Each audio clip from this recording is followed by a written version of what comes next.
வாசலை மறைச்சு உட்கார்ந்துருப்பாங்களா? இன்னைக்கு வாசலை திற போட்டு உட்கார்ந்துருக்காங்கய்யா. ஏன்? இது பொம்பளை பிள்ளை இருக்கிற வீடு, போகிற வர்றவெல்லாம் பார்த்துடக்கூடாது. அதுக்கு ஒரு திரையை போட்டு அது காற்று அடிக்கடி உள்ளே புகுந்து போட அப்படின்னு திரையை விலக்கி விட்டு பாருமா அப்படின்னு அது சொல்லிட்டு போகுது.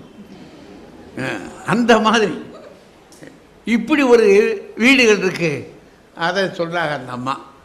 அவங்க மூணு பேரும் வீடு தான் அப்படி நிற்கிறாங்க. இல்லைங்க, வீடு என்னங்க செய்யும்? பாவம் அப்புறாணி வீட்டில் இருக்கால என்ன செய்ய முடியும்? ஒன்றும் அம்மா அப்பா தாத்தா பாட்டி தவிட்டுக்கு வித்துட்டான். இனி அது தாத்தா பாட்டின்ற சொல்லே இருக்குமான்றது சந்தேகத்தில் இருக்குது. வீட்டில் வச்சுருந்தா தானே